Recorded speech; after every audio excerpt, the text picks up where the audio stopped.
The snowstorm had been raging for 3 days, turning the world outside Jebediah Stone's cabin into a howling white void.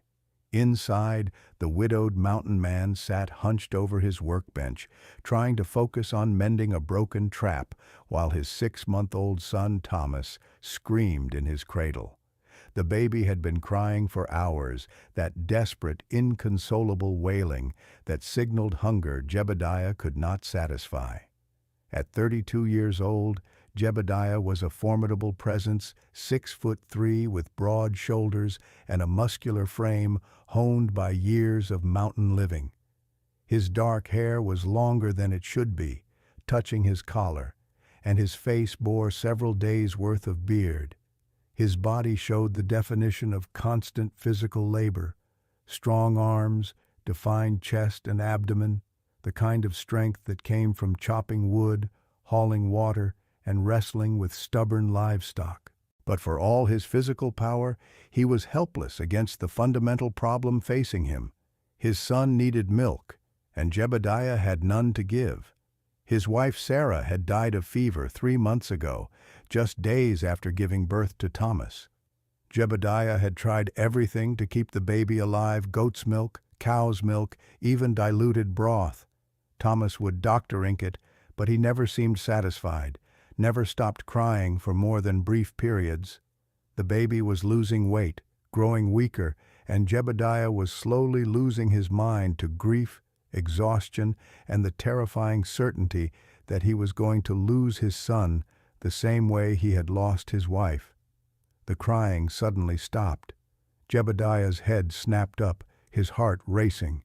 In the chaos and noise of the storm and the baby's wailing, sudden silence was somehow more terrifying. He doctor-opped the trap and rushed to the main room of the cabin, his hand instinctively going to the knife at his belt.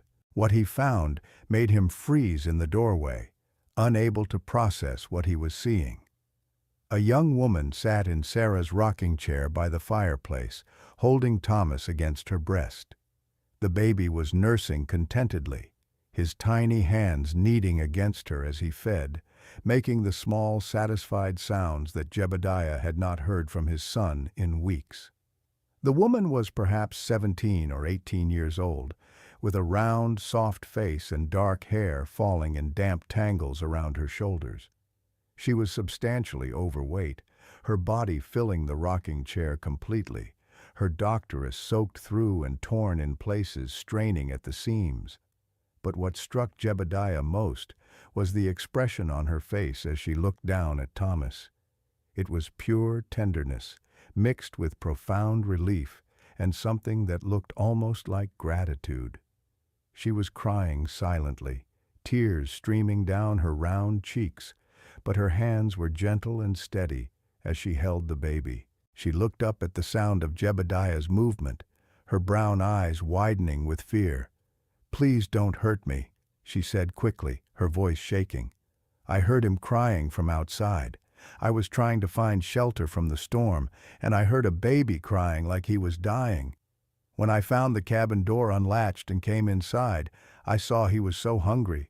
I have milk. I just lost my own baby last week, and I couldn't let him starve when I could help." Jebediah stood paralyzed, his mind struggling to catch up with the situation.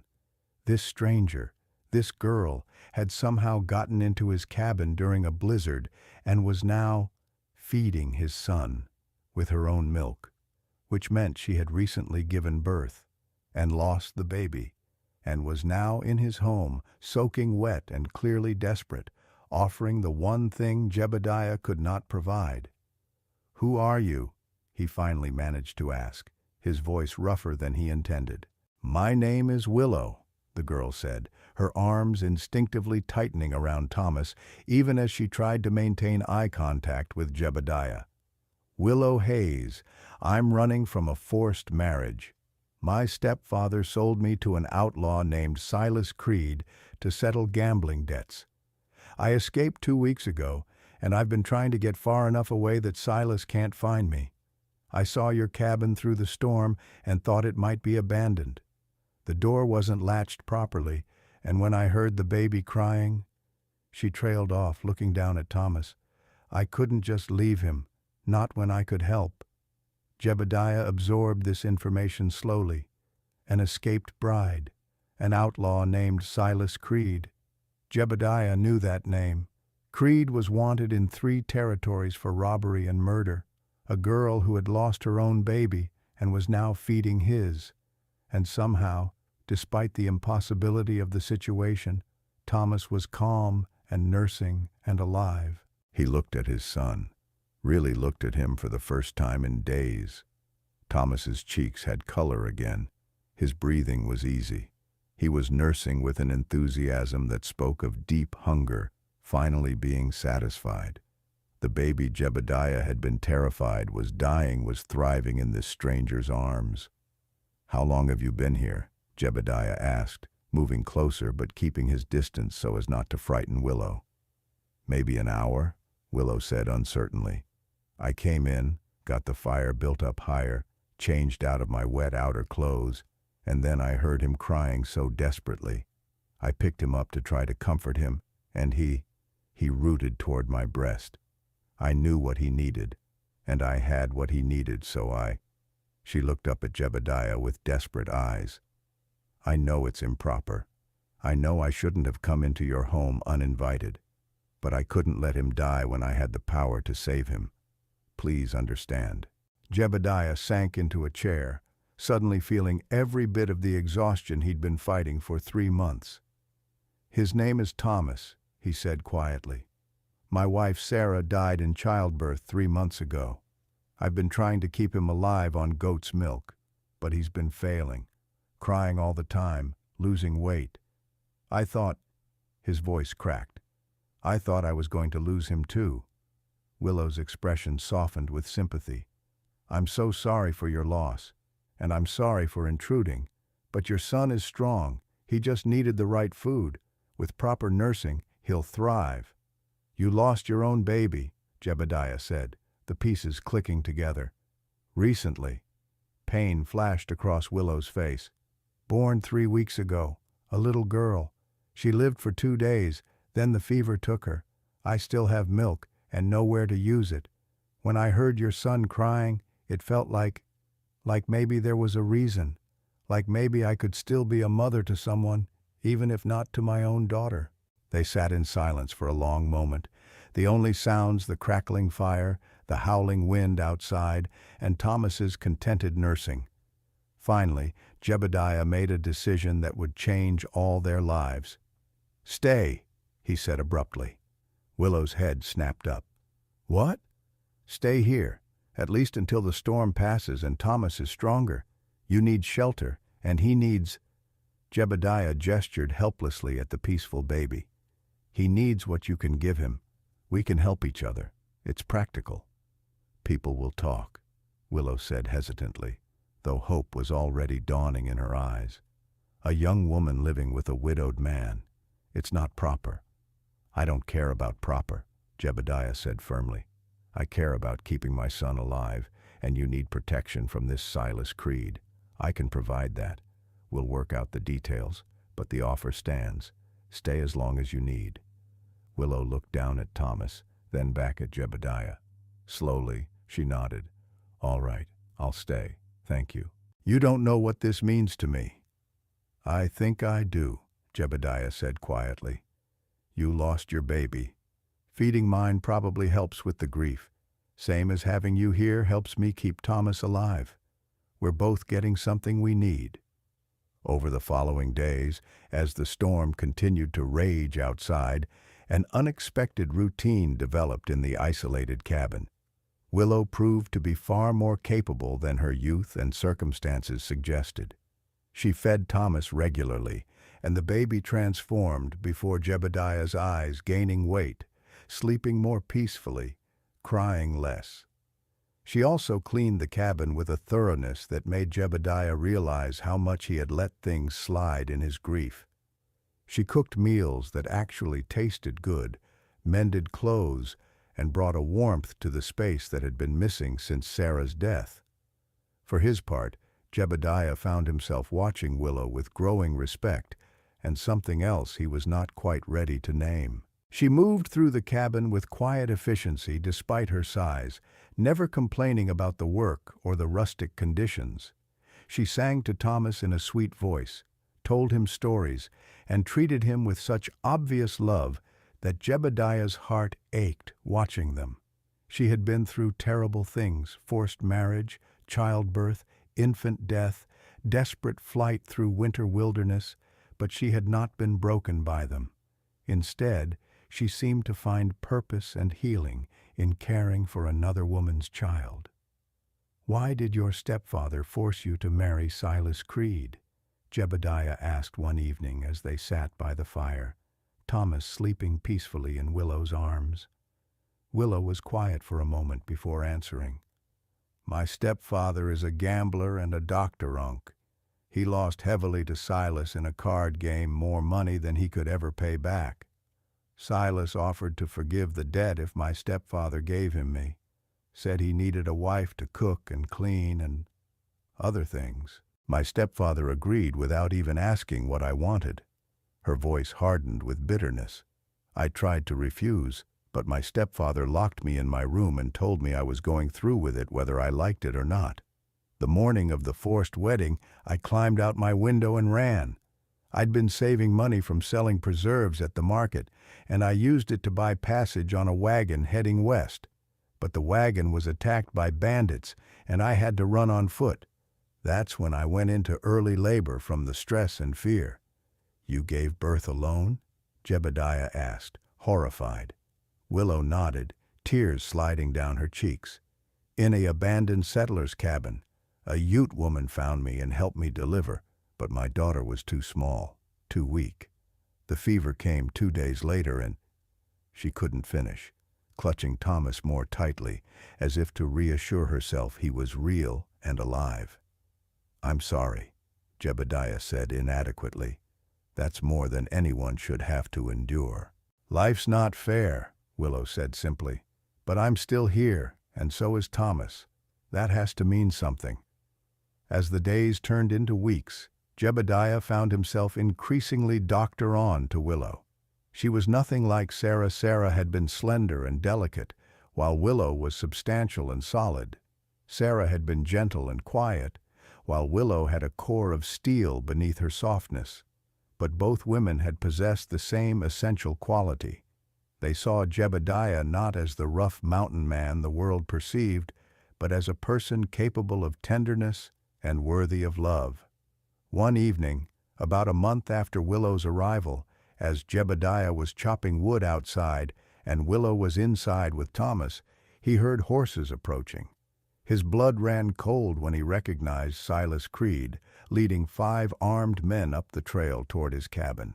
Creed was a tall, lean man with cold eyes and a perpetual sneer. He wore fancy clothes that looked out of place in the rough mountain setting, and he carried himself with the arrogance of someone accustomed to getting what he wanted through intimidation or violence. "Well, well," Creed called out as they approached. "The little rabbit's been hiding with a mountain man. How cozy." Jebediah set down his axe and picked up his rifle, leveling it at Creed. "State your business and then get off my property." "My business is with the girl inside that cabin," Creed said, his voice doctor-ripping with false pleasantness. "Willow Hayes, who is legally promised to me. Her stepfather signed a contract, and I paid good money for her. She's mine, and I've come to collect what I'm owed." "She's not property," Jebediah said coldly, "and she's under my protection now.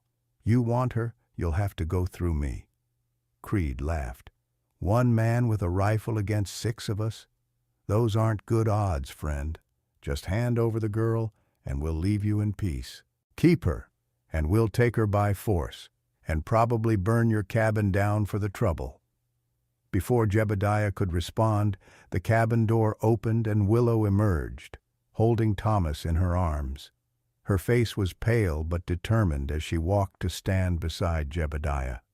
"I'm not going with you, Silas," she said clearly. "I never agreed to marry you. My stepfather had no right to sell me like livestock, and even if that contract was legal, which I don't believe it is, I'm choosing to stay here. with Jebediah and Thomas. You don't get a choice, Creed snarled, his false pleasantness evaporating. You're mine by law and by right of payment. Your feelings don't enter into it. Actually, they do, a new voice said. Everyone turned to see an older man riding up the trail, Reverend Marcus from the settlement 12 miles away, accompanied by the territorial marshal and 3 deputies. I received a very interesting telegram 2 weeks ago from Mrs. Willow Stone, asking me to investigate the legality of a forced marriage contract. I've done that investigation, and I have news for you, Mr. Creed. Creed's face went white as the marshal dismounted, his hand resting on his gun. Silas Creed, the contract you claim gives you rights to Miss Hayes is invalid. Her stepfather had no legal authority to sign away his adult stepdaughter without her consent. Furthermore, I have warrants for your arrest on charges of robbery and murder in 2 territories. You're coming with me. This is bullshit, Creed shouted, reaching for his gun. But he was facing not just the marshal and his deputies, but also Jebediah's rifle and the very real possibility of dying in the mountains for a woman he couldn't have. Slowly, he raised his hands. You haven't seen the last of me. Actually, we have, the marshal said, slapping handcuffs on Creed's wrists. You'll be facing trial and likely hanging. Your outlaw days are over. As the marshal and his men led Creed and his gang away, Reverend Marcus approached Jebediah and Willow. Mrs. Stone, he said with a gentle smile, that telegram you sent was quite enlightening, though I was somewhat surprised by the signature. I didn't realize you and Mr. Stone had married. Willow and Jebediah looked at each other in confusion. We're not married, Jebediah said. Actually, you are, Reverend Marcus said, pulling a document from his coat. According to this marriage certificate, properly filed with the Territorial Records Office 3 weeks ago, you and Miss Hayes were married by proxy, with me as the officiating minister. It's all very legal and binding. He looked at Willow with kind eyes.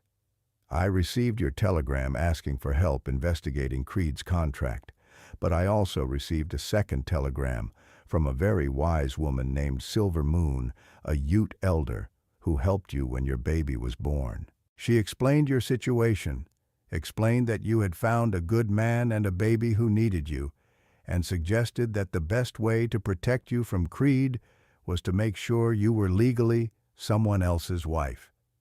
So I took the liberty of performing a proxy marriage and filing the paperwork.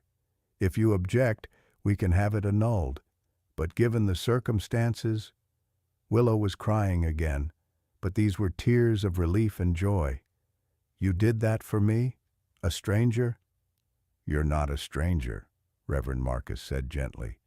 You're a child of God who needed help, and Mr. Stone here needed help too.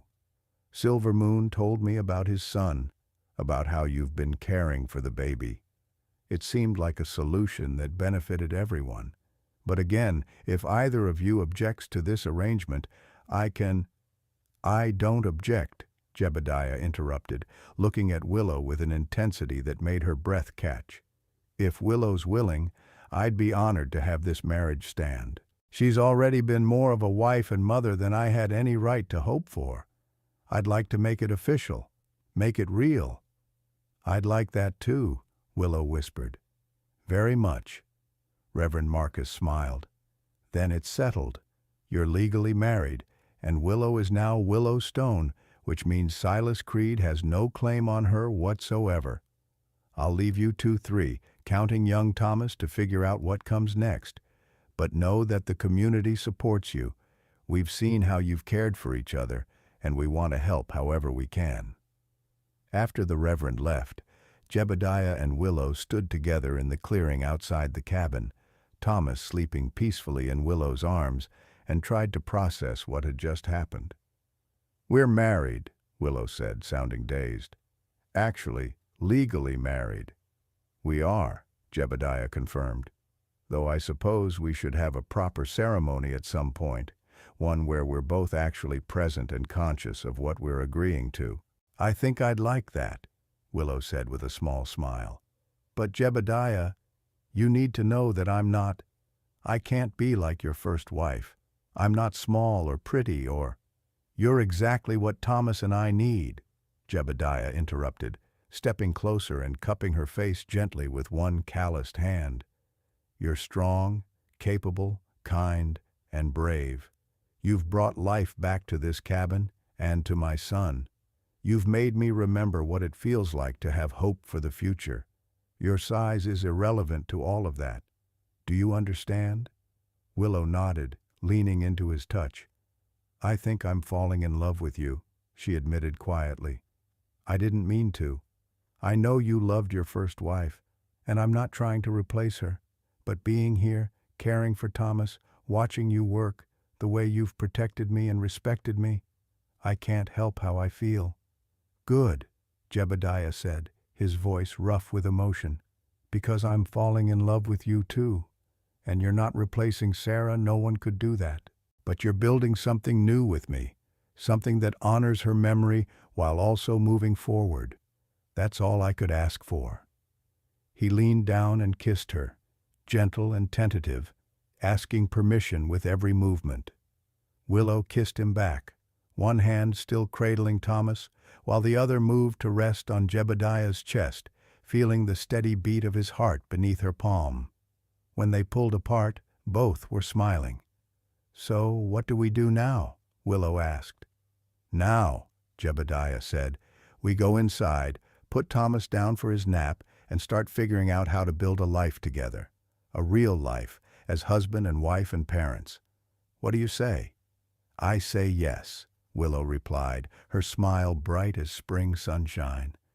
To all of it. To you, to Thomas, to this life we're building. Yes. Spring came early that year, melting the snow and bringing new life to the mountain valley. Jebediah and Willow held a proper marriage ceremony at the small church in the settlement, with Thomas in attendance and half the territory coming to celebrate. The story of the widowed mountain man and the escaped bride who had found each other through his starving son had spread, and people were eager to witness their happiness. As the months passed, Thomas grew strong and healthy under Willow's care. The cabin that had been cold and empty with grief became warm with laughter and love. Jebediah's ranch prospered, and Willow's skills at preserving and selling goods brought in additional income. They became respected members of the community, known for their kindness and their willingness to help neighbors in need. One evening in late autumn, as they sat on their porch watching Thomas toddle around the yard on sturdy legs, Willow placed Jebediah's hand on her belly. There's another baby coming, she said softly. Due in spring. Jebediah's face lit with joy and wonder. Another child? Ours? Ours, Willow confirmed, tears of happiness streaming down her face. A brother or sister for Thomas, a new beginning for all of us. Jebediah pulled her close, his hand resting protectively over the new life growing inside her. I love you, he said simply. You and Thomas and this baby. You're my family, Willow. My whole world. I love you too, Willow replied, watching Thomas giggle as he chased a butterfly across the yard. I came here starving and desperate, expecting to die in the storm. Instead, I found a baby who needed me and a man who saw past all my flaws to the person I really was. I found home. We both did, Jebediah said. Sometimes the worst moments in our lives lead to the best things. I wouldn't have chosen the path that brought us together, losing Sarah, you losing your daughter, all the pain and struggle. But I'm grateful for where we ended up. Right here, right now, together. As the sun set over the mountains and Thomas ran to his parents for a bedtime hug, the Stone family held each other close and counted their blessings.